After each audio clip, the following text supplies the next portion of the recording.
Thank you so much for joining us for another edition of All Angles. I'm Dion Jacksmiller. Now, in 2016, Senator Matthew Samuda tabled a motion in the Senate that paved the way for the so-called plastic ban.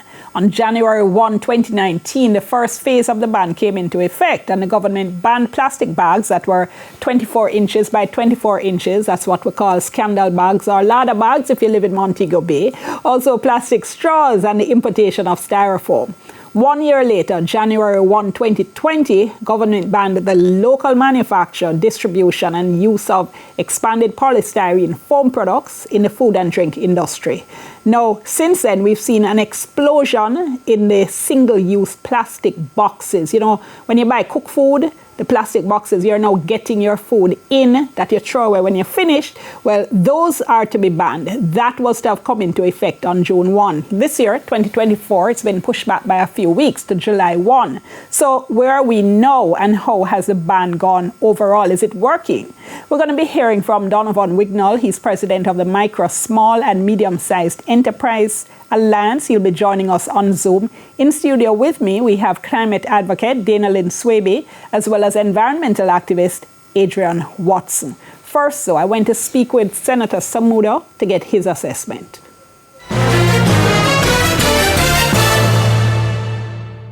Describe for us first, what's your vision for Jamaica as far as the use of plastics, or perhaps I should say lack of use of plastics is? What would a Jamaica look like? So there's no doubt that Jamaica has an addiction to plastic consumption. And admittedly, post-COVID, that consumption has increased. We see that in the IDB waste characterization study, the most recently concluded one, relative to the one that I believe would have been done in 2015, moved from about 14% to about 20%. Now, that's not unique to Jamaica. Admittedly, we moved from reuse and reusable containers to single use in COVID to avoid contact and transfer of germs, etc. And admittedly, we haven't moved back. So that's actually been bad for the environment. We also had introduction of many other things that wouldn't have been common in your waste stream during that period, and gloves and masks, etc., much of which had plastic content. So it's not totally surprising. We'll see what the next one in a few years looks like.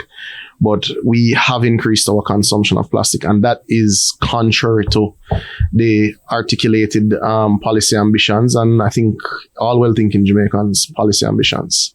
My own personal view is that we absolutely have to take a serious look at our plastic consumption and reduce it significantly.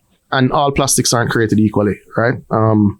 The reality is that you have some plastics which are reusable, that go into all sorts of products that are used in everyday life on multiple occasions, which are not your core issue. You also have some plastics which are recyclable and some which are not. And I think that the clear distinction has to be made in that regard. We intend to focus a lot of our attention in terms of bans, in terms of removal from our waste stream, the plastics that are non-recyclable. That, I think, has to be your primary focus in terms of removing or curtailing use in that regard.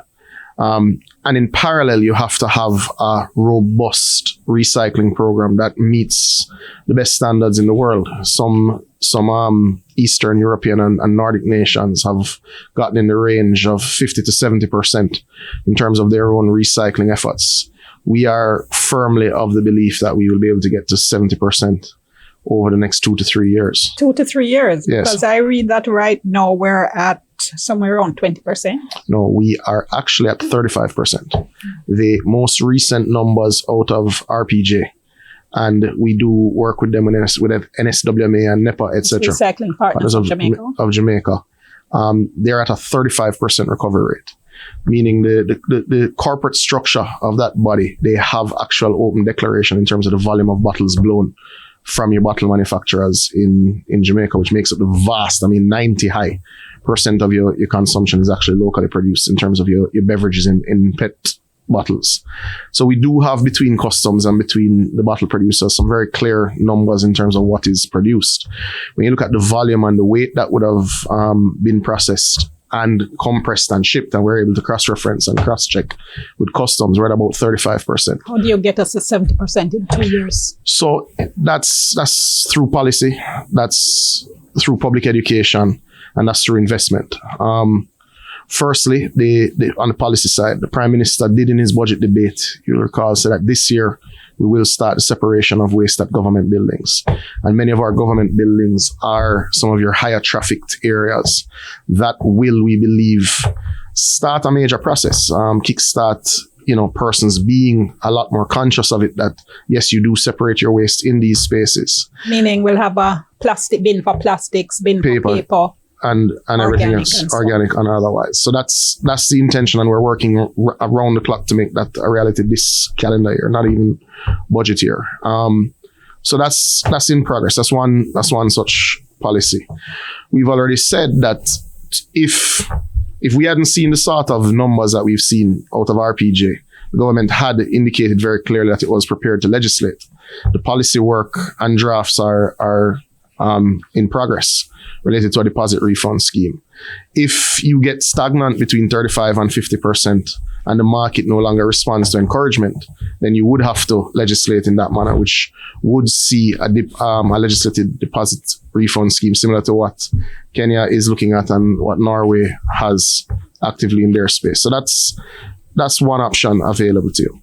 The other contemplation is the investment. The reality is the bottle producers had instituted over, I think 3 years ago, self-imposed cess on themselves, which has raised significant capital, which is what they've used to open their facility in Nago Head. You've seen significant purchases of trucks and collection depots. And tomorrow on World Environment Day, today on World Environment Day, when this is aired, they would have just launched a new facility in Mandeville. I'm speaking tomorrow at that facility launch. So we're seeing the build out of the infrastructure required. We're seeing several efforts by the NSWMA, and I know where we're going with that, in line with the government steps to separate its own waste. So the investment will come over the next 2 to 3 years that we believe creates the capacity to process that waste. Because simply having the waste being separated but not having the facilities to process that waste wouldn't make sense. So we are picking up speed. I certainly expect that with the new facility being open, that they will get about 40%.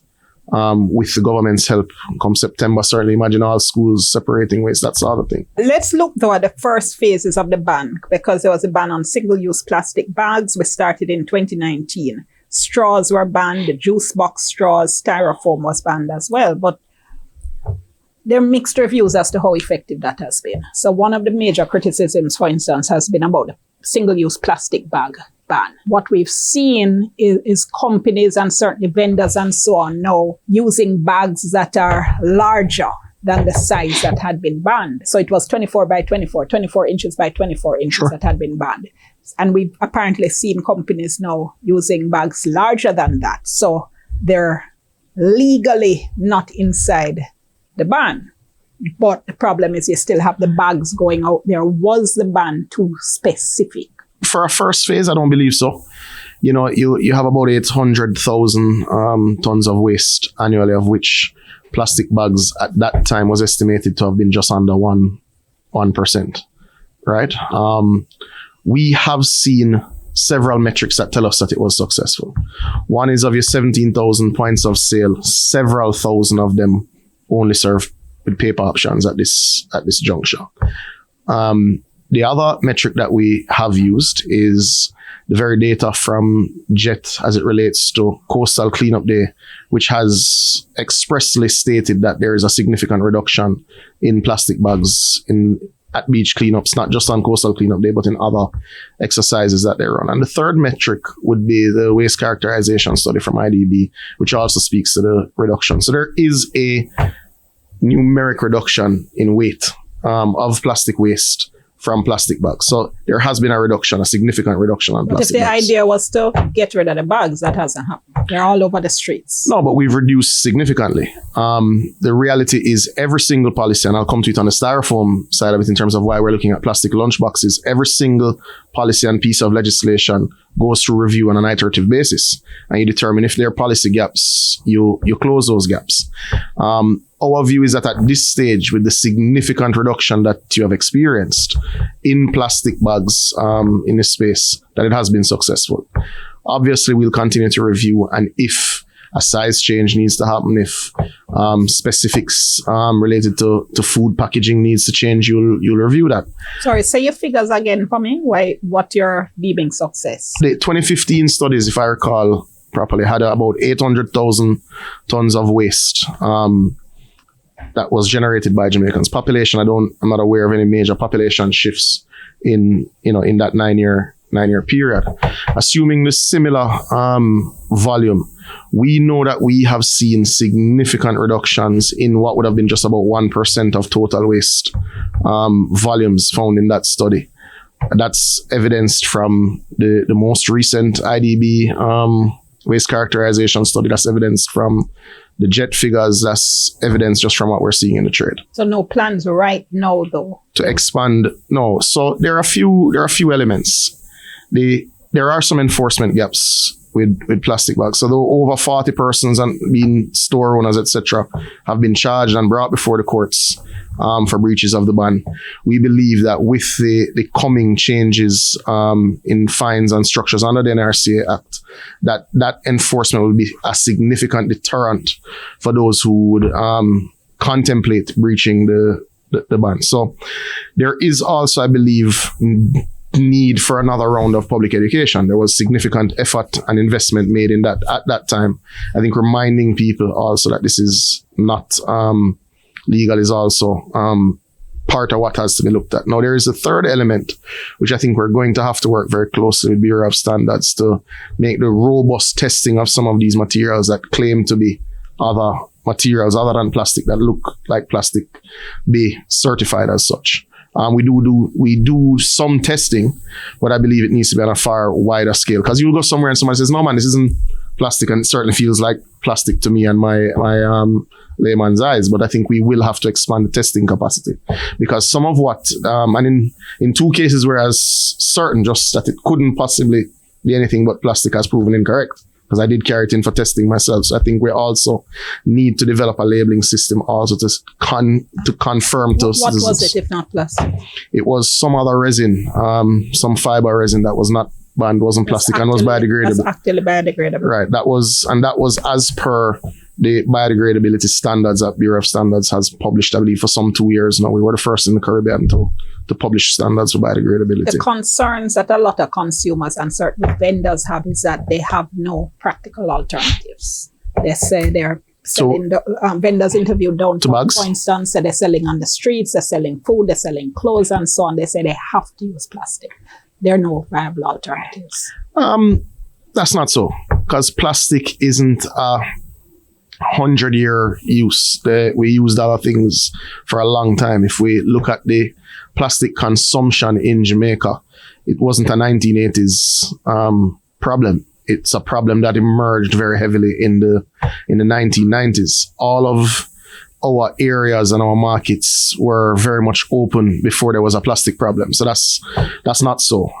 We also would have seen with the varying phases of the ban that you have waves of compliance initially, and then people exploit any weaknesses in the language and the regulations that you've tabled, which is what we've seen with the lunch boxes and what you've seen with some of the bags in the space. So then you have to go and tighten any loopholes that you've found exist, and you'll have another wave of compliance. I suspect, because there is a price differential, that there will always be incentive to see any gaps in the legislation, as opposed to simply saying, well, this is for the greater good. Meaning the alternatives are more expensive. Yeah, paper-based alternatives are invariably more expensive, but they don't have the same economic cost of plastics.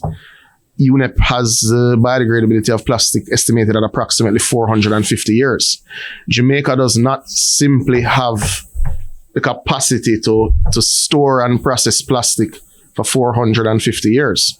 The economic cost is not properly captured whether you buy a plastic bottle beverage or a plastic lunchbox. What you are paying for it now is not the total cost. And therein lies the problem that the government has to solve. Okay, we're going to break. When we come back from the break, more from Senator Samuda, then our guest weigh in a little later on, so stay tuned.